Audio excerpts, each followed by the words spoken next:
نحمده ونصلي ونسلم على رسوله الكريم اما بعد فاعوذ باللہ من الشیطان الرجیم بسم اللہ الرحمن الرحیم قال اللہ تعالی فی کلامہ المجید البرہان الرشید والفرقان الحمید یا ایہا الذین آمنوا توبوا الی اللہ توبۃ نصوحا صدق اللہ مولانا العظیم وصدق رسولہ النبی الکریم ونحن علی ذالک من الشاہدین والشاکرین والحمد للہ رب العالمین وقال النبی صلی اللہ علیہ وسلم التائب من الذنب کمن لا ذنب لہ ان اللہ وملائکتہ یصلون علی النبی یا ایہا الذین آمنوا صلوا علیہ وسلموا تسلیما الصلاۃ والسلام علیک یا سیدی یا رسول اللہ وعلى آلك وصحابك يا رحمة للعالمين الصلاة والسلام عليك يا سيدي يا رسول الله وعلى آلك وصحابك يا شفيع المذنبين انتہائی معزز و محترم سامعین، ارباب اہل سنت، ادب خردگان نگاہ محبت، بادہ کشان میں خانہ قرآن و سنت، قرآن مجید برہان رشید سے سورہ تحریم کی ایک آیت آپ کے سامنے تلاوت کی گئی ہے اور ایک حدیث پاک آپ کے سامنے پیش کی گئی ہے۔ ماہ شعبان المعظم، یہ وہ ماہ مبارک ہے جس ماہ کی 15ویں رات کو اللہ رب العزت اپنی رحمت لے کر اپنے محبوب کی امت کے لیے نجات لے کر بخشش کا پروانہ لے کر آسمان دنیا پر اپنی شان کے مطابق نزول فرماتا ہے۔ وہ رات آنے والی ہے، مناسب معلوم ہوتا ہے کہ اس رات کی تیاری کی جائے، اور وہ رات ہم نے کیسے بسر کرنی ہے اس کے بارے میں ہم معلومات رکھیں تاکہ وہ رات پوری بخشش کے ساتھ، رحمت کے ساتھ ہم حاصل کر سکیں۔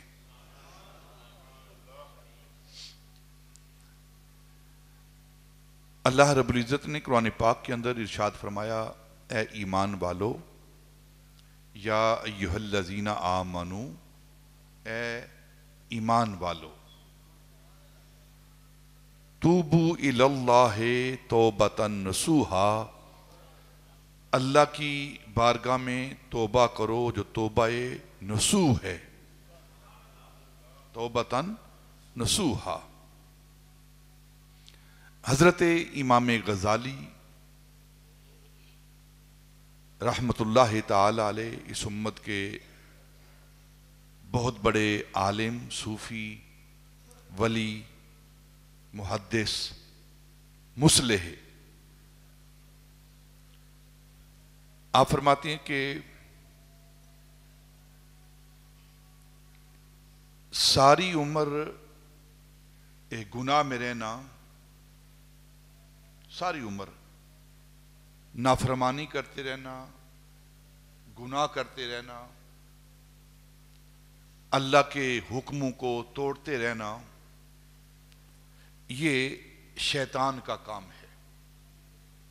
یہ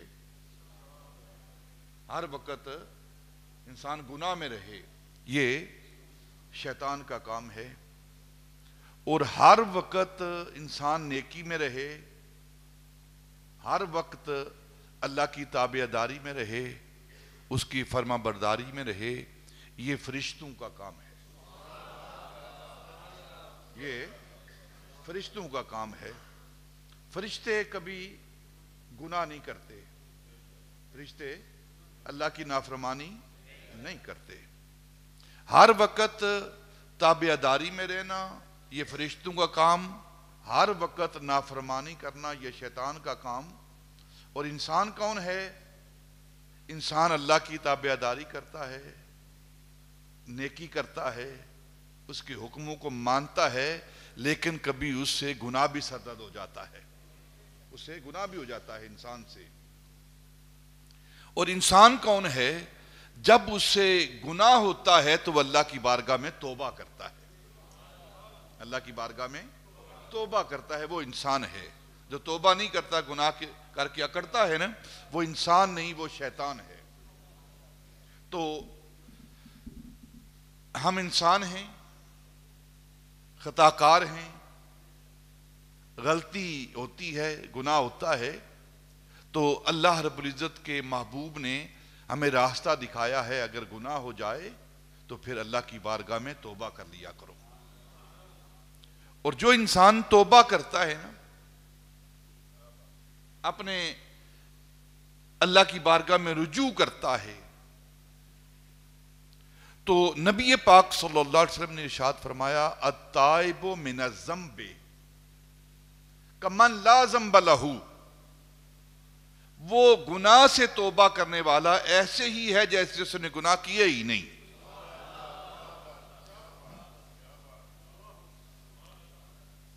اللہ رب العزت نے قرآن پاک کے اندر مختلف مقامات پر توبہ کی، استغفار کی ترغیب دی ہے۔ توبو الی اللہ جمیعا ایھا المؤمنون لعلکم تفلحون واستغفروا ربکم ثم توبوا الیہ ان ربی رحیم ودود، سورہ ہود کے اندر اللہ فرماتا ہے توبہ کرو، استغفار کرو، بے شک آپ کا رب رحیم ہے، ودود اور محبت کرنے والا ہے۔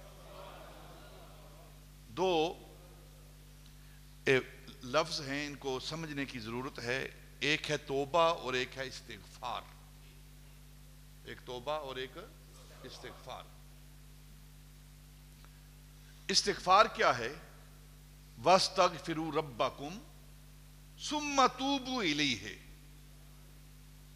اللہ فرماتا ہے استغفار کرو، پھر اللہ کی بارگاہ میں توبہ کرو۔ توبہ کیا ہے اور استغفار کیا ہے؟ استغفار یہ باب استفعال، باب استفعال ہے، اور استفعال کا خاصہ جو علماء درس نظامی کے پڑھنے والے ہیں، یہ جو ابواب کے خاصے ہوتے ہیں نا، استفعال کا خاصہ ہے طلب، مانگنا، طلب کرنا۔ تو اس باب کے اندر طلب کی جا رہی ہے۔ استغفار کا معنی ہے مغفرت طلب کرنا، اس کا مادہ ہے غافارہ۔ استغفار کا مادہ غافارہ، یہ روٹ ورڈ جو ہے نا جہاں سے یہ لفظ نکلا ہے وہ ہے غافارہ۔ غافارہ کا کیا معنی ہے؟ غافارہ کا معنی ہے چھپانا، ڈھانکنا۔ یہ جو برتن کو ڈھانپا جاتا ہے نا، اوپر کپڑا دیا جاتا ہے، نبی پاک نے فرمایا کہ اپنے برتنوں کو ڈھانپ کے رکھا کرو، ٹھیک ہے نا؟ تو وہ غفرہ ہے، ڈھانپ دیا جاتا ہے، تو اس سے استغفار ہے۔ اب غافر الذنب، گناہوں کو چھپانے والا، گناہوں کو، غافر الذنب، گناہوں کو چھپانے والا، یعنی اللہ رب العزت کی ذات وہ ذات ہے جو گناہوں کو، بندے کے گناہوں کو چھپانے والی ہے، غافر الذنب۔ اور ایک لفظ آپ پڑھتے ہیں غفار، غفار، غفار کا کیا معنی ہے؟ بہت زیادہ گناہوں کو چھپانے والا، مبالغے کا صیغہ ہے یہ وَلَوْ أَنَّهُمْ إِذْ ظَلَمُوا أَنفُسَهُمْ جَاءُوكَ وَاسْتَغْفِرُوا وَاسْتَغْفَرَ لَهُمُ الرُّسُولُ لَوَجَدُوا اللَّهَ تَوَّابًا رَحِيمًا۔ جب تم اپنی جانوں پر ظلم کر لو تو پھر کیا کرو؟ جاؤکا، میرے محبوب کی بارگاہ میں آ جاؤ۔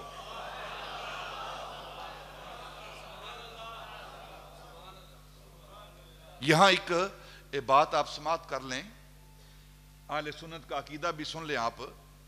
یہ جو آیت ہے نا، کچھ لوگوں کا ذہن ہے یہ نبی پاک کی ظاہری زندگی تک محدود ہے، نہ، ان کی عقلیں محدود ہیں، ان کا علم محدود ہے، یہ قیامت تک قرآن جاری ہے اور اس کا حکم بھی جاری ہے۔ جب بھی انسان سے غلطی ہو جائے، اس کی جان پر اپنی پر وہ ظلم کر لے تو پھر کیا کرے؟ سیدھا حضور کی بارگاہ میں حاضر ہو جائے، سیدھا حاضر ہو جائے، پھر کیا کرے؟ حضور کی بارگاہ میں حاضر ہو کر اللہ کی بارگاہ میں مغفرت طلب کرے، استغفار کرے، استغفار طلب کرے، اور پھر اس پر میرا محبوب سفارش کرے۔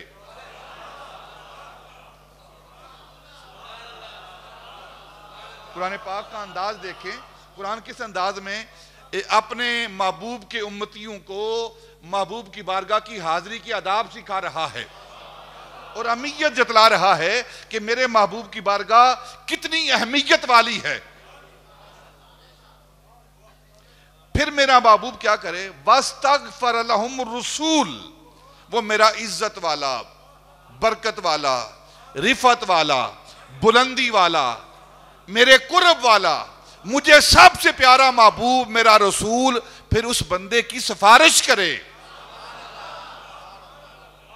عام حالت میں توبہ میں ہی قبول کرتا ہوں، اللہ فرماتا ہے جہاں بھی تم توبہ کرو گے، استغفار کرو گے، مغفرت طلب کرو گے، وہ میں نے ہی قبول کرنی ہے، میری مرضی ہے قبول کروں نہ کروں۔ جہاں مرضی بیٹھ کر تم استغفار طلب کرو، مجھ سے معافی مانگو، میری مرضی ہے تو میں معاف کروں یا نہ کروں، لیکن جب تم گناہ کر کے میرے محبوب کی بارگاہ میں آ جاؤ گے تو پھر کیا ہوگا؟ لَوَجَدُ اللَّهَ تَوَّابًا رَحِيمًا، تو اللہ کو اس حال میں پاؤ گے تمہاری توبہ قبول کرنے والا ہے۔ سبحان اللہ، اللہ کو لَوَجَدُ اللَّهَ، اللہ کو پاؤ گے اس حال میں، اس حال میں پاؤ گے تمہاری توبہ قبول کرنے والا ہے، اور صرف توبہ ہی قبول کرنے والا نہیں بلکہ وہ رحیم بھی ہے ساتھ۔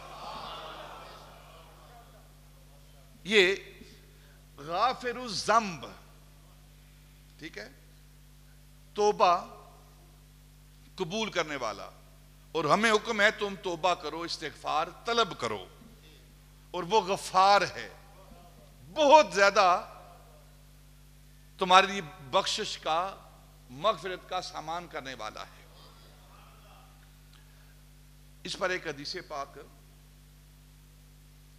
جب انسان استغفار گناہ کرتا ہے نا، وہ کتنا غافر الذنب ہے، گناہوں کو چھپانے والا، پردے ڈالنے والا، پردے ڈالنے والا، اور خاص کر اپنے محبوب کی امت کے ساتھ یہ معاملہ ہے۔ جب انسان گناہ کرتا ہے، حدیث پاک میں آتا ہے، فرشتہ جو نیکی اور بدی لکھنے والا ہے، دونوں فرشتے، جب انسان نیکی کرتا ہے تو وہ نیکی والا فرشتہ، نیکی لکھنے والا فرشتہ نیکی لکھ لیتا ہے۔ جب انسان گناہ کرتا ہے نا، تو گناہ لکھنے والا فرشتہ گناہ لکھتا ہے۔ اب دونوں کے لکھنے کے اندر فرق کیا ہے؟ دونوں کے لکھنے کے اندر فرق کیا ہے؟ نیکی والا فرشتہ نیکی کی ہے یا نیکی کا ارادہ کیا ہے؟ نیکی کی ہے یا نیکی کا ارادہ کیا ہے، فوراً لکھ دیتا ہے، انتظار نہیں کرتا۔ اور گناہ لکھنے والا فرشتہ اگر گناہ کا ارادہ کیا ہے کچھ نہیں لکھا، اور اگر گناہ کر لیا ہے بندے نے، محبوب کے امتی نے گناہ کر لیا ہے، پھر بھی نہیں لکھتا۔ وہ جب لکھنے لگتا ہے نا، اللہ فرماتا ہے ٹھہر جا، ٹھہر جا، میرے بندے نے گناہ کیا ہے، تو تھوڑی دیر ٹھہر جا، شاید ابھی توبہ کر لے، شاید ابھی توبہ کر لے۔ تو اسی انتظار میں فرشتہ بیٹھا رہتا ہے کہ شاید ابھی توبہ کرے، ابھی توبہ کرے، ابھی توبہ کرے۔ جب سارا دن گزر جاتا ہے نا، تو اب وہ لکھنے لگتا ہے۔ اللہ فرماتا ہے ٹھہر جا، دن کو وہ مصروف رہا ہوگا، شاید رات کو اس کا گناہ یاد آ جائے اسے۔ سبحان اللہ، وہ اپنے بندوں کے ساتھ کتنا پیار کر رہا ہے۔ اے انسان تو کتنا غافل ہے اپنے رب سے۔ ما غرک بربک الکریم، تجھے کس چیز نے دھوکے میں ڈال دیا ہے اپنے رب کریم سے تو اتنا منہ موڑ رہا ہے۔ میرے فرشتے لکھنے والے ٹھہر جا، شاید رات کی تنہائی میں وہ آنسو بہا کر گناہ کے یاد کر کے شاید وہ توبہ کر لے، ٹھہر جا۔ جب ساری رات غفلت میں گزر جاتی ہے، صبح ہوتی ہے اگلی، تو پھر وہ فرشتہ لکھنے لگتا ہے۔ تو اللہ فرماتا ہے ٹھہر جا، شاید آج دن کو توبہ کر لے۔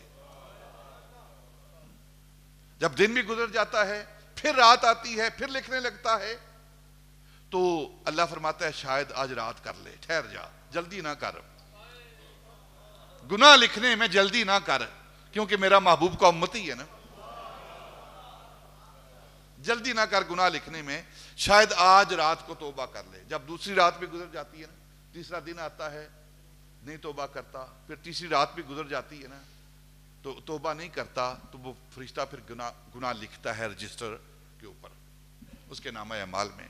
جب وہ گناہ لکھ لیتے ہیں نا، فرشتہ لکھنے والا، گناہ لکھنے والا، باقی کے فرشتے اس رجسٹر کو دیکھنے کے لیے کہ اللہ کے اس بندے نے، جس کے بارے میں اللہ نے 3 دن روکے رکھا ہے کہ یہ گناہ لکھنا نہیں، لکھنا نہیں، 3 راتوں کو روک کے رکھا ہے، اس نے کون سا گناہ کیا ہے؟ وہ فرشتے آگے بڑھتے ہیں نا، تو اللہ فرماتا ہے تم کیوں آگے آ رہے ہو، پیچھے ہٹو، تم میرے محبوب کے امتی کے گناہ کے رجسٹر کو دیکھنے والے کون ہوتے ہو؟ میں جانے، میرے محبوب کا امتی جانے۔ یہ ہے غافر الذنب، یہ ہے غفار۔ حدیث پاک میں آتا ہے کہ اللہ رب العزت نے قلم کو پیدا کیا نا، تو فرمایا اکتب، لکھ۔ یہ جو پہلی تجلی تھی نا اللہ کے کلام کی، اللہ نے کلام کیا نا قلم کے ساتھ، تو اس کے کلام کی تجلی پڑی نا قلم پر، تو قلم کٹ گئی، اس کا سینہ چر گیا، اور قیامت تک قلم کا سینہ، اور جب تک اس کا سینہ نہ چیرا جائے قلم لکھتی ہی نہیں۔ یہ اس کلام کی تجلی ہے قلم پر۔ تو فرمایا اکتب، لکھ۔ یا اللہ کیا لکھوں؟ فرمایا لکھ، آدم علیہ السلام میرے نبی ہیں، ان کی امت، ان میں سے جو گنہگار ہے اسے گنہگار لکھ، اور جو گناہ کرے گا اس کو سزا ملے گی۔ اچھا یا اللہ لکھ دیا۔ آگے فرمایا نوح میرا نبی ہے، رسول ہے، پیغمبر ہے، اس کی امت ہے، امت کا گنہگار، جو گناہ کرے گا اس کو سزا ملے گی۔ اب آگے یا اللہ کیا لکھوں؟ لکھ۔ آگے نبیوں کے نام لیے، ابراہیم کا نام لیا، اسماعیل کا نام لیا، موسیٰ کا نام لیا، یحییٰ کا نام لیا، داؤد کا نام لیا، یونس کا نام لیا، یوسف کا نام لیا، سارے انبیاء کا نام لیتا رہا کہ میرے محبوب ہیں، میرے نبی ہیں، میرے رسول ہیں، ان کی امت ہیں، اور امتوں میں جو گنہگار ہیں ان کو سزا ملے گی۔ اب قلم کو عادت پڑ گئی تھی نا کہ یہی فیصلہ ہونا ہے نا، روٹین ہو گئی ہے نا، تو قلم لکھتی رہی ہے آدم کا امتی گنہگار سزا، نوح کا امتی گنہگار سزا، یوسف علیہ السلام کا امتی گنہگار سزا، موسیٰ علیہ السلام کا امتی گنہگار سزا، یحییٰ علیہ السلام کا امتی گنہگار سزا۔ اب قلم کی عادت ہے وہ ترتیب کے ساتھ لکھ رہی ہے۔ جب اس امت کی باری آئی نا، امت محمدی کی باری آئی، تو اب قلم اپنی روٹین کے مطابق، اپنی عادت کے مطابق امت محمد کی گنہگار جب آگے لکھنے لگی، اللہ نے فرمایا ٹھہر جانا، ادب یا قلم، قلم ادب کر، یہ باقی نبیوں کی امت نہیں، یہ میرے محبوب کی امت ہے۔ یا اللہ پھر کیا لکھوں؟ فرمایا لکھ میرا محبوب ہے، میرا یار ہے، مطلع الانوار ہے، سر الاسرار ہے، مکے کا شہر یار ہے، امت کا غمخوار ہے، اس کی امت ہے، اس امت کا گنہگار ہے، امتی گنہگار ہے اور رب غفار ہے۔ کیا ہوا؟ محبوب کی امت گنہگار ہے، میں تو غفار ہوں نا۔ غافر الذنب، استغفار، استغفار کا کیا معنی ہے؟ مغفرت طلب کرنا، مانگنا۔ اب انسان توبہ کرتا ہے، حضرت داتا علی اجویری رضی اللہ تعالی عنہ فرماتے ہیں کہ استغفار کے 3 درجے ہیں، توبہ کے 3 درجے ہیں۔ ایک ہے عام لوگوں کا استغفار کرنا، عام لوگوں کا استغفار کرنا، جو ہم توبہ کرتے رہتے ہیں، استغفار طلب کرتے ہیں، اللہ کی بارگاہ سے مغفرت طلب کرتے ہیں، عام لوگ جو ہیں ان کا استغفار۔ آپ فرماتے ہیں کہ ان لوگوں کا استغفار کرنا جو عام لوگ ہیں، اس کا کیا مطلب ہے؟ عام لوگوں کا اللہ کی بارگاہ سے مغفرت طلب کرنا، استغفار کرنا، وہ گناہوں سے معافی مانگنا ہے، جو ہم گناہ کرتے ہیں دن رات، اس سے معافی مانگنا ہے، اس سے مغفرت طلب کرنا ہے۔ ایک ہے خاص لوگوں کا، خواص کا استغفار کرنا، جو اللہ کے ولی ہیں، اللہ کے دوست ہیں، اللہ کے مقبول بندے ہیں، ان کا استغفار کرنا، وہ استغفار کرتے ہیں، تو ان کا استغفار کرنا جو اللہ کے خاص بندے ہیں، ولی ہیں، ان کا استغفار کرنا، وہ جو غفلت ہو جاتی ہے نا، کیونکہ اللہ کے جو ولی ہوتے ہیں وہ گناہ سے محفوظ ہوتے ہیں، تو خلاف اولا جو کام ہوتے ہیں نا، جو ان سے خلاف اولا کام سرزد ہوتے ہیں، غفلت سرزد ہوتی ہے، اس غفلت سے وہ توبہ کرتے ہیں، استغفار طلب کرتے ہیں۔ اور ایک ہے انبیاء کا استغفار کرنا، نبیوں کا استغفار کرنا، اور یہ عقیدہ سماعت کر لیں، انبیاء معصوم ہوتے ہیں، انبیاء معصوم ہوتے ہیں، اولیاء محفوظ ہوتے ہیں، یہ اہل سنت کا عقیدہ ہے۔ انبیاء معصوم ہیں، معصوم کا کیا معنی ہے؟ دیکھیں فرشتے بھی معصوم ہیں، فرشتے بھی معصوم ہیں، فرشتے معصوم اور انبیاء معصوم، ان دونوں کے اندر فرق کیا ہے؟ فرشتے معصوم اس سینس میں ہیں کہ ان کے اندر نافرمانی کی، گناہ کی طاقت ہی نہیں، گناہ کی طاقت ہی نہیں، قوت ہی نہیں ان کے اندر گناہ کی۔ تو جب ان کے اندر، کسی انسان کے اندر قوت ہی نہ ہو کسی چیز کی، تو وہ کام نہ کرے تو یہ کوئی کمال نہیں ہے۔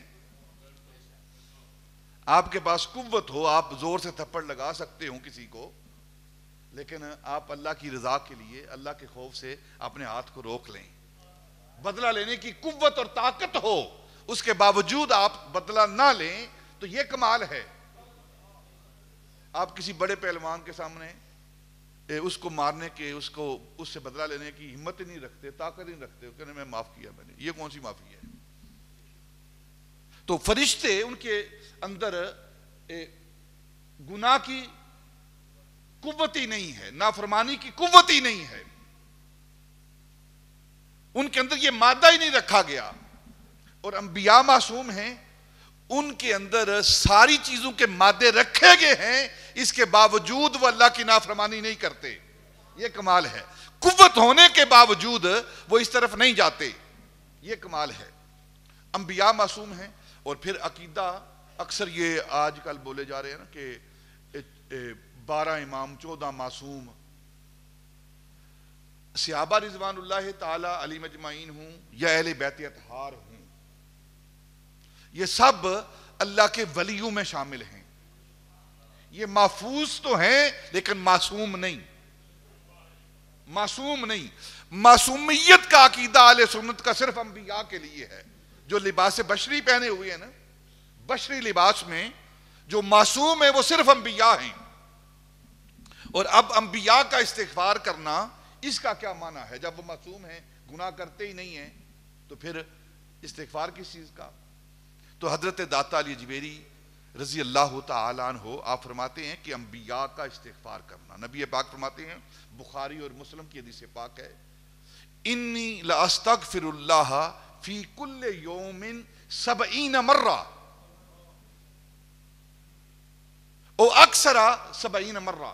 دوسری روایت ہے، نبی پاک فرماتے ہیں کہ میں دن میں 70 بار استغفار کرتا ہوں. دن میں 70 بار نبی پاک فرماتے ہیں 70 بار استغفار کرتا ہوں، یا 100 بار استغفار. دوسری روایت ہے 100 بار استغفار کرتا ہوں، یا اس سے زیادہ استغفار کرتا ہوں. تو اب جب نبی پاک انبیاء معصوم ہیں تو پھر 100 بار دن میں استغفار کرنے کا کیا مطلب ہے؟ یہ بات سمجھنے والی ہے. اور یہی فرق ہے عام بندے اور نبی میں. بیوقوف پاگل ہیں جو کہتے ہیں نبی ہمارے جیسا ہے. تو استغفار طلب کرتا ہے تو اس سے گناہ ہوتا ہے، تو گناہوں سے معافی مانگتا ہے. اور نبی کا استغفار کرنا کیا ہے؟ نبی کا استغفار کرنا یہ ہے کہ جب ایک مقام سے انسان دوسرے مقام پر جاتا ہے نا، ایک مقام سے دوسرے مقام پر جاتا ہے نا، تو نبی پہلے مقام سے توبہ کرتا ہے، استغفار کرتا ہے نچلے مقام سے. اس کی مثال دیتا ہوں کہ جب آپ سیڑھی پر چڑھ رہے ہوں نا، زینے طے کر رہے ہوں، چھت کے اوپر جا رہے ہوں، عروج کر رہے ہوں، تو آپ پہلی سیڑھی پر قدم رکھتے ہیں. جب تک آپ عروج نہیں کر سکتے جب تک آپ کا اگلا قدم دوسری سیڑھی پر نہ ہو. پھر دوسرے قدم سے تیسرے زینے پر، تیسرے سے چوتھے زینے پر، چوتھے سے 5ویں زینے پر، اسی طرح آپ عروج کرتے رہیں گے. اور جو نچلے والا حصہ ہے نا، نچلے والا زینہ پہلا، وہ نچلا مقام ہے، وہ ادنا مقام ہے، وہ پہلا مقام ہے. تو پہلے مقام سے توبہ کی جا رہی ہے، نچلے مقام سے توبہ کی جا رہی ہے. اے اللہ تیرا شکر ہے کہ تو نے مجھے نچلے مقام سے اوپر والے مقام کی طرف بھیجا ہے. یہ نبی کا عروج ہوتا ہے. وہ پہلے مقام سے، پہلے زینے سے توبہ کرتا ہے، استغفار کرتا ہے. تو اب نبی پاک صلی اللہ علیہ وسلم ارشاد فرماتے ہیں کہ میں محمد دن میں 100 بار استغفار کرتا ہوں. کیا مطلب؟ کہ ہر روز نبی پاک صلی اللہ علیہ وسلم کے 100 درجے بلند ہوتے ہیں. ہر روز نبی پاک کے 100 درجے بلند ہوتے ہیں. اور کیا یہ مرتبہ رک گیا ہے؟ یہ استغفار رک گیا ہے؟ نہیں، قیامت تک یہ استغفار جاری رہے گا. وَلَلْآخِرَةُ خَيْرٌ لَكَ مِنَ الْأُولَىٰ. ہر آنے والی گھڑی پہلی گھڑی سے بہتر ہے. تو گویا نبی پاک آج بھی استغفار کر رہے ہیں، گویا آج بھی وہ عروج کر رہے ہیں. سبحان اللہ. ہر آنے والی گھڑی آپ کو عروج دے رہی ہے، بلندی دے رہی ہے، رفعت دے رہی ہے، اللہ کا قرب دے رہی ہے. تو ہر پہلے مقام سے ہمارے آقا مولا استغفار کر رہے ہیں اور اوپر والے مقام کی طرف عروج کر رہے ہیں. تو یہ ہے انبیاء کا جو بخاری اور مسلم کی حدیث پاک ہے نا.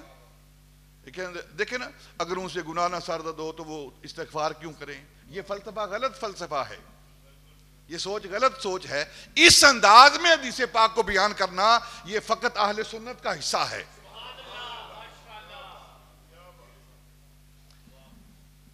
اب استغفار کیا ہے؟ مغفرت طلب کرنا. 3 درجے ہیں استغفار کے. عام لوگوں کا استغفار کرنا اور خاص لوگوں کا استغفار کرنا اور انبیاء کا استغفار کرنا. تینوں کے اندر فرق ہے. جب تینوں ذاتیں برابر نہیں ان کا استغفار بھی برابر نہیں ہے. یہ ہے استغفار یعنی مغفرت طلب کرنا. توبہ اب دوسرا لفظ ہے توبہ. توبو الی اللہ توبۃ نصوحا. اے ایمان والو توبہ کرو. جو توبہ نصوحا ہے یہ توبہ نصوحا کیا ہے؟ حضرت معاذ بن جبل رضی اللہ تعالیٰ عنہ سے پوچھا گیا کہ یہ توبہ نصوحا کا کیا معنی ہے صحابی رسول. آپ نے ارشاد فرمایا کہ توبہ نصوحا کا معنی یہ ہے کہ انسان گناہ کرے توبہ کرے پھر خیال بھی نہ آئے اسے گناہ کرنے کا. پھر اسے گناہ کرنے کا خیال بھی نہ آئے. اور حضرت مولا علی قاری حنفی رحمۃ اللہ تعالی علیہ مرقات کے اندر آپ نقل کرتے ہیں کہ یہ توبہ نصوحا کیا ہے کہ انسان گناہ کو بھی بھول جائے اور لذت گناہ کو بھی بھول جائے. لذت گناہ کو بھی بھول جائے. یہ توبہ نصوح ہے. اور سیدنا ابو بکر صدیق مرشد اول آپ نے تفسیر کی ہے کہ توبہ نصوحا کیا ہے. آپ فرماتے ہیں توبہ نصوحا کا معنی یہ ہے ایمان والا مومن بندہ جب توبہ کرتا ہے نا تو اس کی توبہ کیسی ہوتی ہے؟ جس طرح دودھ دینے والے جانور کے تھن سے دودھ نکل جائے نا اور وہ دودھ اس کے تھنوں میں واپس نہیں جا سکتا. کہ جا سکتا ہے؟ نہیں جا سکتا. جس طرح دودھ دینے والے جانور کے تھنوں سے دودھ خارج ہو جائے واپس نہیں جا سکتا, اسی طرح توبہ کرنے والا مومن جب جس گناہ سے توبہ کر لیتا ہے تو وہ اس گناہ کی طرف نہیں لوٹتا. اور اللہ فرماتا ہے اس طرح کی توبہ کرو, اس طرح کی توبہ کرو. توبۃ نصوحا. اب توبہ کیا ہے؟ توبہ کا معنی ہے رجوع کرنا. توبہ کا کیا معنی ہے؟ رجوع کرنا, لوٹنا. تو آپ جگہ جگہ قرآن پاک کے اندر اللہ کے بارے میں پڑھیں گے تواب الرحیم, کہ وہ بھی تواب ہے. بندہ تائب ہے, توبہ کرنے والا, اسم فاعل جو ہے تائب ہے, توبہ کرنے والا. اللہ تواب ہے, بہت زیادہ توبہ کرنے والا نہیں. تواب کا معنی ہے بہت زیادہ توبہ قبول کرنے والا. بہت زیادہ توبہ قبول کرنے والا. کیا مطلب ہے اس بات کا؟ توبہ کا مطلب ہے رجوع کرنا. انسان تائب یعنی وہ رجوع کرتا ہے. کس چیز سے رجوع کرتا ہے؟ اپنے گناہ کو چھوڑ کر اللہ رب العزت کی بارگاہ میں حاضری کی توبہ کرتا ہے, اس کے حکم کی طرف توبہ کرتا ہے, اس کی جنت کی طرف توبہ کرتا ہے, رجوع کرتا ہے, عذاب سے ثواب کی طرف رجوع کرتا ہے. یہ توبہ ہے بندے کی. اور اللہ رب العزت تواب ہے, وہ کس انداز میں رجوع کرتا ہے؟ وہ اس بندے سے جو ناراضگی ہے وہ ناراضگی سے اپنی راضی ہونے کی طرف رجوع کرتا ہے. کہ تو نے گناہ کیا تھا, اب تو نے توبہ کی ہے, میں راضی ہو گیا ہوں تجھ سے. وہ اپنے عذاب سے ثواب کی طرف رجوع کرتا ہے. وہ اپنی جہنم سے جنت کی طرف رجوع کرتا ہے. اور تواب کیسا ہے؟ حدیث قدسی ہے, ایک بخاری شریف کی حدیث پاک ہے.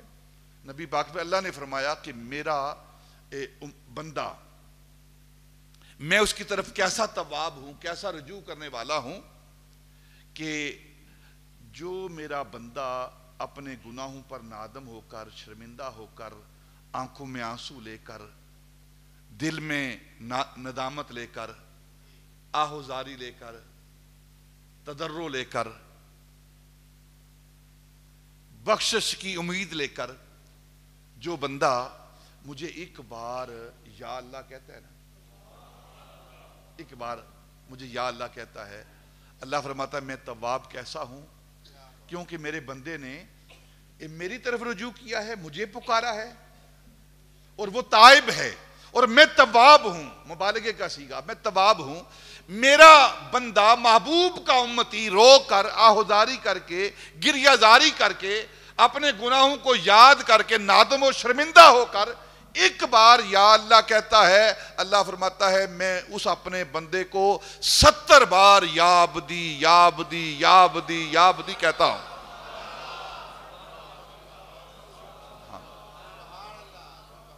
70 بار، یہ بخاری کی حدیث پاک ہے، یہ حدیث قدسی ہے، یہ 70 بار میں اپنے اس بندے کے میرے بندے بتا کیا چاہتا ہے، میرے بندے میرے بندے میرے بندے بول کیا چاہتا ہے تو۔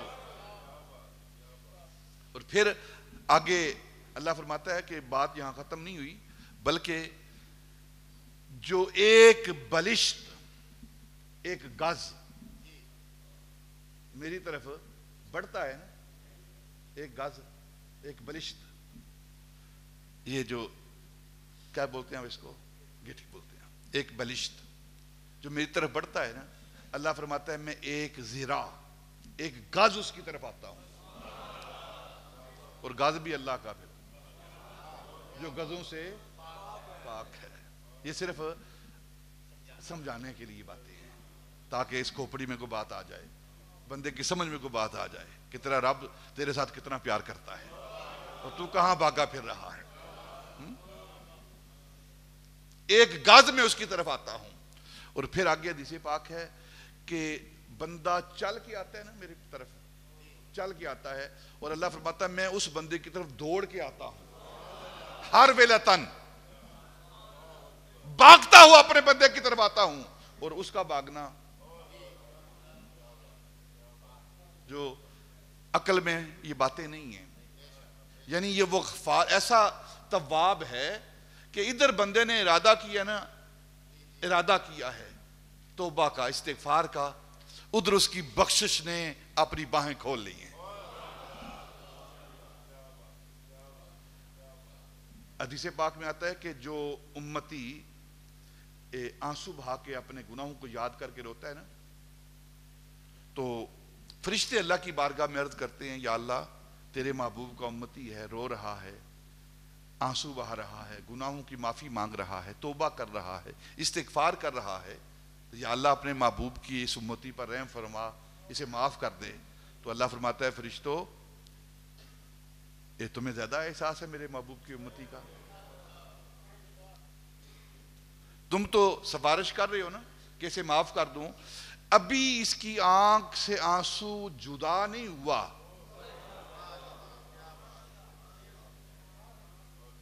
آنسو ابھی نکلا نہیں، ابھی آنکھ کے اندر ہی ہے، اور میں نے اس کی بخشش کا پروانہ جاری کر دیا ہے۔ سبحان اللہ، وہ اتنا بخشنے والا رب ہے، اتنا بخشن ہار ہے، وہ اتنا غفار ہے، اور ہم چادر لے کر نا شعبان کی 15ویں رات کو گھر میں سو جائیں، کیونکہ ہمیں ضرورت ہی نہیں بخشش کی نا، یہی کریں گے؟ نہیں، اس رات ہم نے آ کر اپنے رب کی بخشش کو لوٹنا ہے۔ اللہ اپنے بندے کی توبہ پر کتنا خوش ہوتا ہے، کتنا خوش ہوتا ہے۔ حدیث پاک ہے، حضرت عبداللہ بن مسعود رضی اللہ تعالی عنہ آپ فرماتے ہیں کہ نبی پاک نے فرمایا کہ مثال دی ہے کہ جو بندہ توبہ کرتا ہے نا، تو اس بندے کی توبہ پر اللہ کتنا خوش ہوتا ہے۔ آپ نے نبی پاک نے ایک مثال دی ہے کہ ایک انسان سفر کا ارادہ کرے، سفر اس کا لمبا ہو، زاد راہ اس کے پاس تھوڑا ہو، قلیل ہو، اور وہ سفر کے لیے نکلے، اپنی سواری تیار کرے، اس سواری پر اپنا زاد سفر باندھے، اپنے کھانے پینے کا سامان رکھے، اور وہ سفر پر چل دے، سفر کرتا رہے کرتا رہے کرتا رہے، ریگستان کے اندر پہنچے، اور تھک ہار کر بھوک اور پیاس کو برداشت کرتے ہوئے کسی چھوٹے سے سایہ دار درخت کے نیچے بیٹھ کر تھوڑی دیر کے لیے وہ سستائے، آرام کرنے کے لیے بیٹھے اور اس کی آنکھ لگ جائے. نبی پاک یہ بیان کر رہے ہیں، اس کی آنکھ لگ جائے، اور جب آنکھ کھلے اس کی تو جو اس کی زیست کا سامان تھا نا، وہ سواری جس کے اوپر اس نے سامان لادا ہوا تھا، ایک کھانے پینے کی اشیاء تھی، وہ سواری وہاں سے غائب ہو، وہ سواری غائب ہو جائے، وہاں نہ موجود ہو. تو اب سفر لمبا ہے، ریگستان ہے، پینے کے لیے پانی نہیں، کھانے کے لیے خوراک نہیں. تو اس شخص کا کیا حال ہوگا کہ جب اس کی سواری اس سے غائب ہو جائے؟ اب وہ سفر کر رہا ہے، گر رہا ہے، اٹھ رہا ہے، گر رہا ہے، اٹھ رہا ہے، پینے کے لیے پانی نہیں ہے، اب بالکل موت کے قریب ہے، سوائے موت کے کچھ نظر نہیں آ رہا، اور یکا یک اس کے سامنے اس کی سواری آ جائے، اس کی زندگی کا سامان مل جائے اسے. تو اب وہی شخص جان سکتا ہے کہ اس کی خوشی کا کیا عالم ہے. تو حضرت عبداللہ بن مسعود فرماتے ہیں، نبی پاک نے فرمایا کہ وہ شخص جس کی سواری گم ہو گئی تھی اور سواری کے ملنے پر وہ اتنا خوش نہیں ہوتا جتنا اللہ رب العزت اپنے بندے کی توبہ پر خوش ہوتا ہے. سبحان اللہ. اور جب کوئی انسان توبہ کرتا ہے نا، توبہ کرتا ہے، استغفار کرتا ہے، اللہ کی طرف رجوع کرتا ہے، اپنے گناہوں کی معافی مانگتا ہے، تو کتنا اللہ رب العزت خوش ہوتا ہے. حدیث پاک میں آتا ہے اللہ حکم دیتا ہے فرشتوں کو، سارے آسمانوں کو روشن کر دو، کندیلیں لگا دو، چراغ روشن کر دو. سارا آسمانوں کو روشن کر دیا جاتا ہے، چراغ کندیلیں روشن کر دی جاتی ہیں، اوپر سارا روشن ہی روشن ہوتا ہے. تو فرشتے عرض کرتے ہیں یا اللہ کیا معاملہ ہے، آج سارے آسمانوں کو روشن کیا جا رہا ہے. اللہ فرماتا ہے مجھے آج خوشی ہے، میرا ایک روٹھا ہوا بندہ میری طرف آ رہا ہے، میری طرف آ رہا ہے، میرا ایک روٹھا ہوا بندہ توبہ کر کے وہ میری طرف آ رہا ہے. جب روٹھے ہوئے بندے کے لیے اتنی خوشی کرتا ہے تو جب معراج کی رات اس کا محبوب گیا ہوگا. سبحان اللہ. جب عام بندے کے لیے آسمانوں کو روشن کرتا ہے کہ عام بندہ آ رہا ہے، جب محبوب آیا ہوگا معراج کی رات. اسی لیے شعبان کی 15ویں رات کو بھی چراغاں کرتے ہیں، اور پھر میلاد کی رات چراغاں کرتے ہیں، کیونکہ معراج کی رات اللہ کی بارگاہ میں محبوب گیا ہے، اور میلاد کی رات ہمارے پاس آیا ہے وہ محبوب. ہم اللہ کی سنت پر عمل کرتے ہیں، روشن کرتے ہیں، کندیلیں لگاتے ہیں. اتنا اللہ خوش ہوتا ہے اپنے بندے کی توبہ پر کہ آسمانوں کو روشن کر دیتا ہے کہ میرا روٹھا ہوا بندہ آج واپس توبہ کر کے واپس لوٹا. یہ توبہ کی رات آ رہی ہے، توبہ کی رات آ رہی ہے. اور پھر یہ وہ رات ہے شعبان کی 15ویں رات، سارے سال کے معاملات، زندگی کے معاملات، آئندہ سال تک، آئندہ شب برات تک، آئندہ شعبان کی 15ویں رات تک جتنے بھی معاملات ہونے ہیں انسان کی زندگی کے، موت و حیات کے معاملے، فیصلے، رزق کے فیصلے، ذلت اور عزت کے فیصلے، یہ سارے اولاد کے فیصلے، دنیا میں رہنے کے فیصلے، دنیا سے جانے کے فیصلے، اس ایک رات کے اندر اللہ رب العزت آگے فرشتوں کو دے دیتا ہے، فیصلے کر دیتا ہے. تو جب فیصلہ ہو رہا ہو تو اس وقت سونے والا وقت نہیں ہوتا، وہ جاگ کر انسان اپنے فیصلوں کو تبدیل کرواتا ہے، استغفار کر کے، توبہ کر کے. یا اللہ تیرے ہاتھ میں قلم ہے نا، تو لکھنے والا ہے، تو ہی مالک ہے، تو ہی مختار ہے، تجھے کوئی پوچھنے والا نہیں.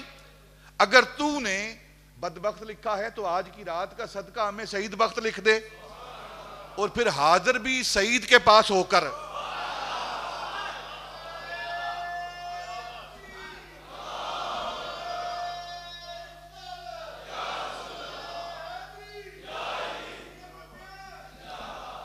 عرس بھی ہے نا اور شب برات بھی ہے، اور پھر ایسے مقامات پر آ کر توبہ کرنا، استغفار کرنا، یہ یقینی طور پر قبولیت ہے۔ اس پر ایک بخاری کے حدیث پاک پڑھ دیتا ہوں، بخاری اور مسلم کی حدیث پاک ہے۔ نبی پاک نے فرمایا کہ پہلی امتوں میں بنی اسرائیل میں ایک شخص تھا، اس نے 99 قتل کیے تھے۔ کتنے؟ 99، ایک کم 100 قتل کیے۔ اور قتل کرنا کتنا بڑا جرم ہے، کتنا ظلم ہے۔ نبی پاک نے فرمایا کہ ایک انسان کو قتل کرنا ساری انسانیت کو قتل کرنے کے مترادف ہے، برابر ہے۔ اتنی قیمت ہے انسان کی، اتنی قیمت ہے انسان کی، ہم بڑی بے دردی کے ساتھ انسان کی تذلیل کرتے ہیں۔ نبی پاک نے انسان کے چہرے پر تھپڑ مارنے سے منع کیا ہے، چہرے پر تھپڑ مارنے سے منع کیا۔ کیوں منع کیا ہے؟ محدثین نے لکھا ہے کہ یہ سورۃ الرحمن ہے، یہ اللہ کی تعظیم اور تکریم ہے، منع کر دیا گیا ہے کسی انسان کے چہرے پر تھپڑ مارنا۔ اور ہم بڑی آسانی کے ساتھ اپنے بھائیوں کی تذلیل کرتے ہیں، ان کے ساتھ ظلم کرتے ہیں، پھر دیکھتے بھی نہیں، غصے کی حالت میں۔ 100 کم 100 نے قتل کیے، اور نبی پاک نے فرمایا کہ جو ایک انسان کو قتل کرتا ہے وہ ساری انسانیت کو قتل کرتا ہے، اور جو ایک انسان کی زندگی بخشتا ہے وہ گویا ساری انسانیت کو زندگی دیتا ہے۔ کسی کو مر رہا ہو بھوک کی وجہ سے، پیاس کی وجہ سے، تو کوئی ایک قطرہ اس کے منہ میں پانی دے دیتا ہے، اس نے ایک کو زندہ نہیں کیا بلکہ ساری انسانیت کو زندہ کیا ہے۔ اور ہم ان چیزوں کو بھول چکے ہیں۔ کوئی مرتا ہے مر جائے، کوئی بات نہیں، اپنا پیٹ بھر لیں، کوئی بھوکا مرتا ہے ہمسایہ مر جائے، کوئی بات نہیں۔ بخاری کی ایک عورت، اسے بات پڑھ دیتا ہوں، ایک فاحشہ عورت، دھندا کرنے والی، زنا کا کام کرنے والی، وہ اپنے کام کے لیے جا رہی ہے، بخاری کے حدیث پاک ہے، اپنے کام کے لیے، اپنے دھندے کے لیے جا رہی ہے۔ اس نے دیکھا کہ ایک کتا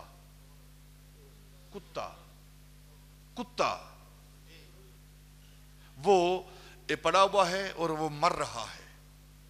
اس نے قریب کھڑے ہو کر دیکھا، محسوس کیا کہ یہ گرمی کی حدت اور پیاس کی وجہ سے مر رہا ہے۔ اس نے اپنا ایک کپڑا لیا، اپنے پاؤں سے جوتا اتارا، کپڑا باندھا، اور پاس کنواں تھا اس کے اندر پھینکا، اور اپنے جوتے کے اندر اس نے ڈول بنا کے، وہ برتن بنا کے پانی کو باہر نکالا، اور وہ جوتا لے کر اس نے کتے کے منہ کے اندر وہ پانی ڈالا، فاحشہ عورت نے۔ اب کتے کے منہ میں وہ پانی گیا، اس کی پیاس بجھی، اسے زندگی ملی، اٹھ کر نا وہ بھاگ گیا۔ تھوڑے دنوں کے بعد اس عورت کا، اس کا وصال ہو گیا، تو اللہ نے اس وقت کے نبی کو وحی کی کہ جاؤ، میری ایک پاکیزہ ولیہ بندی ہے، اس کے کفن دفن کا اہتمام کرو۔ اور جب وہ گئے، پتہ لگا یہ تو فاحشہ عورت تھی، یہ تو کام کرنے والی عورت تھی۔ عرض کی یا اللہ، لوگ تو کہتے ہیں یہ گنہگار تھی۔ اللہ نے فرمایا گنہگار تھی لوگوں کی نظر میں، اس نے ایک میری مخلوق کی زندگی کو بخشا ہے، حیات دی ہے۔ جو کتے کے ساتھ، یہ بخاری کی حدیث پاک ہے، کوئی کہانی نہیں ہے، جو کتے کے ساتھ یہ معاملہ کرے اللہ اس کی بخشش کراتا ہے، اور جو اپنے بندوں کے ساتھ، اپنے بھائیوں کے ساتھ محبت والا معاملہ کرتا ہے تو اس کی بخشش کا سامان کیوں نہیں ہوگا؟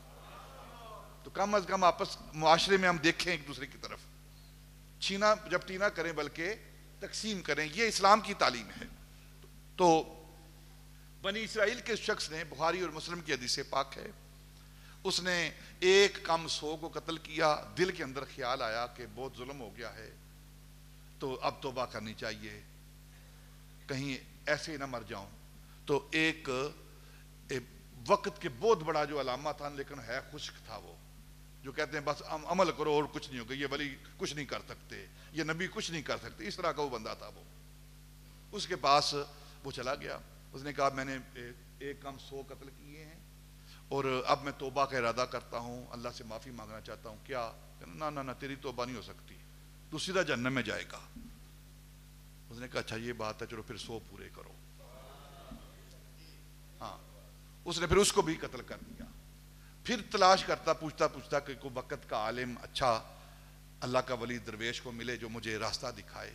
تو ایک بندے کے پاس گیا، عالم کے پاس گیا، تو اسے کہا کہ میں نے 100 قتل کیے ہیں، تو میں اب توبہ کرنا چاہتا ہوں. بخاری اور مسلم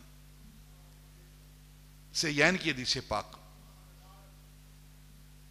تو اس نے کہا کہ ہاں کوئی مسئلہ نہیں ہے، اگر تیرے دل کے اندر ندامت آ گئی ہے، تجھے احساس ہو گیا ہے تو نے گناہ کیا ہے، تو کوئی بات نہیں، میں تمہیں ایک جگہ بتاتا ہوں، جا فلان جگہ پہ اللہ والے کچھ رہتے ہیں، ان کا ڈیرا ہے، وہاں ذکر کرتے، ان کے پاس چلا جا، ان کے پاس چلا جا، ان کی آستانے پر، ان کی خانقاہ پر چلا جا، جہاں وہ اللہ والے ذکر کر رہے ہیں ان کے پاس چلا جا، جا کر ان کے ساتھ بیٹھ جا، جو وہ کرتے تو بھی کرنا شروع کر دے، تو تیری توبہ قبول ہو جائے گی. اب حدیث پاک میں آتا ہے وہ شخص اس کی بات سن کے اس آستانے کی طرف، اس خانقاہ کی طرف چل دیا.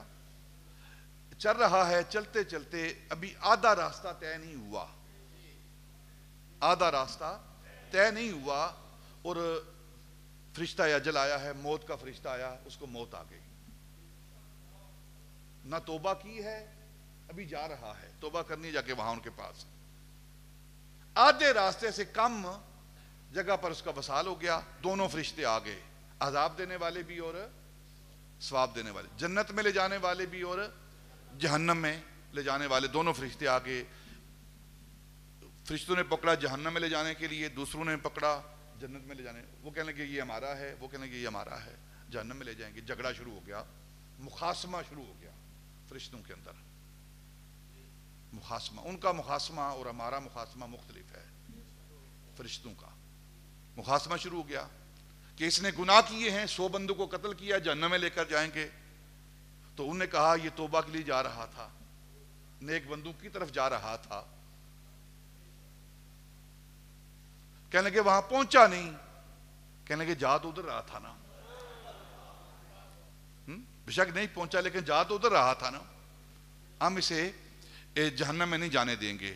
اب دونوں کا، جب دونوں فرشتوں کا، دونوں ٹولیوں کا مخاصمہ ہوا نا، تو اللہ رب العزت نے ایک فرشتے کو انسانی شکل میں بھیجا کہ جا ان کے درمیان تو منصف بن، ثالث بن، فیصلہ کرا دوں.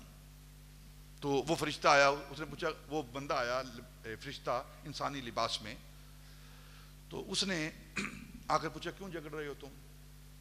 اس نے کہا یہ بندہ مرا ہوا ہے، فوت ہو گیا ہے، یہ کہتے ہیں کہ ہم نے اسے جہنم میں لے کر جانا ہے کیونکہ اس نے 100 بندوں کو قتل کیا ہے، اور دوسرے کہتے ہیں کہ یہ 100 بندوں کو قتل کے بعد اب توبہ کی نیت سے یہ اللہ والوں کے پاس جا رہا تھا. تو توبہ تو کی نہیں اس نے ابھی، تو ہم اسے جہنم میں لے کر جائیں گے. اس نے، فرشتے نے کہا جو انسانی صورت میں آیا، یہ حدیث پاک نبی پاک فرما رہے ہیں، اس نے کہا کہ ایسا کرو، جھگڑا نہ کرو، زمین کو ناپ لو، زمین کو میئر کر لو، اگر تو یہ زمین اس آستانے سے دور ہے یہ، اور جہاں سے یہ چلا ہے اس کے قریب ہے، تو اسے جہنم میں لے جاؤ.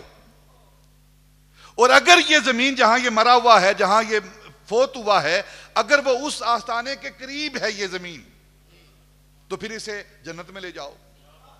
تو اب زمین کو میئر کیا گیا، زمین کو ماپا گیا، تو اللہ رب العزت نے اس زمین کو حکم دیا کہ تو جو آستانے کی طرف تھی، جو اللہ کے ولیوں کے آستانے کی طرف تھی، اسے حکم دیا کہ تو سکڑ جا، اور اسے حکم دیا کہ تو لمبا ہو جا. اور جب ناپا گیا تو یہ زمین قریب نکلی اور کہا اسے جنت میں لے جاؤ.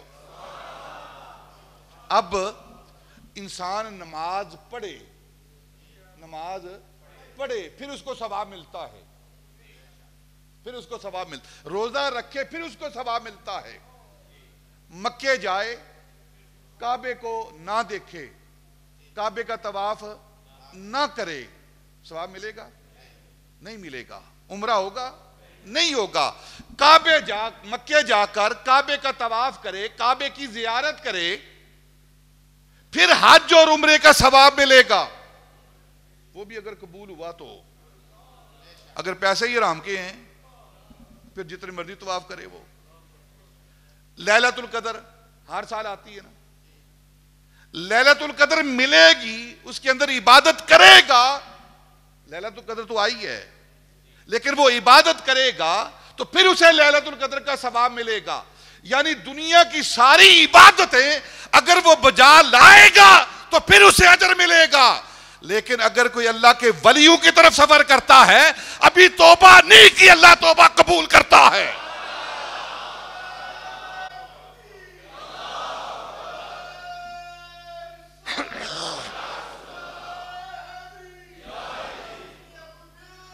وہ توبہ کی رات بھی آ رہی ہے، اور ایک نبی پاک کے امتی کے ولی کے مزار کے پاس بھی آئیں گے ہم. اس امت کا ولی بھی اور عالم بھی، اور صرف عالم نہیں، عالم ربانی. عالم ربانی یہ وہ عالم ربانی ہیں کہ آج ان نوجوانوں کے سینوں کے اندر جو نبی پاک کی محبت چھلک رہی ہے، یہ انہی کا فیض ہے.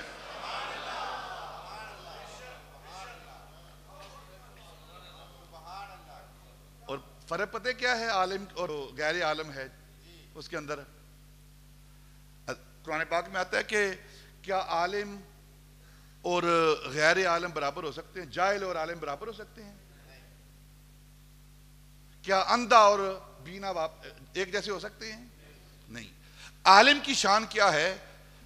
حدیث پاک میں آتا ہے کہ عام بندہ توبہ کرے نا، عام بندہ توبہ کرے تو اس کا ایک گناہ معاف ہوتا ہے جس سے وہ توبہ کر رہا ہے. اور اگر دین کا عالم توبہ کرتا ہے نا تو اس کے 40 گناہوں کو اللہ معاف فرماتا ہے. پھر فرق کیا ہے عالم کے اندر اور عالم ربانی کے اندر اور عام بندے کے اندر؟ کل میدان حشر میں جب سورج سوا ندے پر ہوگا نا، کائنات نفسہ نفسی کہہ رہے گی، تو حضور فرماتے ہیں کہ مجھے اگر آپ نے ڈھونڈنا ہو تو مجھے حوض کوثر پہ ڈھونڈنا. حوض کوثر پہ ڈھونڈنا، اس پیاس کی شدت کے وقت مجھے وہاں پاؤ گے آپ. تو وہ حوض کوثر کیا ہے؟ اس کے جو اندر کٹورے ہیں نا، کٹورے پیالے، وہ جتنے آسمان پر ستارے ہیں نا، ان ستاروں کی مقدار کے برابر اس کے اندر کٹورے پڑے ہوئے ہیں. اب لوگ وہاں سے پی رہے ہوں گے اس حوض کوثر سے، تو ان کٹوروں سے پی رہے ہوں گے. کوئی کٹورا لے کر پی رہا، کسی کو کوئی پلا رہا ہوگا، کسی کو ابو بکر پلائیں گے، کسی کو عمر پلائیں گے، کسی کو عثمان پلائیں گے، کسی کو علی پلائیں گے، کسی کو داتا علی اجمیری پلائیں گے، خواجہ اجمیری پلائیں گے، مجد الفسانی پلائیں گے. یہ جو نبی پاک کے دین کے علماء ہیں، ان کے بارے میں آتا ہے کہ اس دن میدان حشر میں حوض کوثر پر سارے لوگ ان پیالوں سے، کٹوروں سے پیئیں گے، اور نبی پاک اپنے دین کے علماء کو پاس بلا کر اپنے چلو سے پلائیں گے. سبحان اللہ. یہ وہ ہستی ہے جو کل میدان حشر میں حوض کوثر سے نبی پاک کے چلو سے پانی پی رہے ہوں گے. ان کا عرص پاک بھی ہے. یہ وہ علماء ہیں ہمارے، یہ وہ بزرگ ہیں ہمارے جنہوں نے ہمارے سینوں کے اندر ایمان کی شمع کو روشن کیا ہے. اور یہ علماء یہ زمین کے چاند اور سورج ہیں، چراغ ہیں، یہ ہدایت کے چراغ ہیں. دین اگر ہمارے پاس اگر موجود ہے نا، باقی جو باہر آپ دیکھتے ہیں کیا ہو رہا ہے، کتنے کم دیندار ہیں سب کو پتا ہے. جو تھوڑا بہت حیا ہے نا دین کی ہمارے پاس، یہ ان کا صدقہ ہے، ان اللہ والوں کا، ان علماء کا صدقہ ہے جو ہمیں جھاڑتے رہتے ہیں، تھوڑا بہت زجر و توبیخ کرتے رہتے ہیں، تھوڑا جھاڑتے رہتے ہیں. ان کی وجہ سے دین پر ہم باقی ہیں. ورنہ جو حالات بن چکے ہیں، جو سوشل میڈیا نے ہمارے ساتھ کام کیا ہے، اور جو حکومت پوری طرح اس بات پر راضی ہو چکی ہے کہ اس معاشرے کو بے دین کر دیا جائے. جو ہمارے حکمران بل کو پاس کر دینا، لڑکی لڑکی کے ساتھ شادی کرے، لڑکا لڑکے کے ساتھ شادی کرے، اس سے آگے کیا ہو سکتا ہے؟ اور جو حکمران اتنی اجازت دے دیں، اتنے بل پاس کر دیں، آگے رہتا کیا ہے؟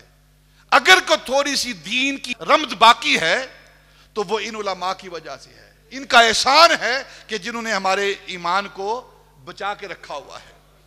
تو پھر کیوں نہ ان کی بارگاہ میں ہدیہ پیش کریں، ان کی بارگاہ میں حاضر ہوں۔ نبی پاک نے فرمایا کہ جو شخص کسی میرے دین کے عالم کے ساتھ مصافحہ کرتا ہے، گویا اس نے میرے ساتھ مصافحہ کیا۔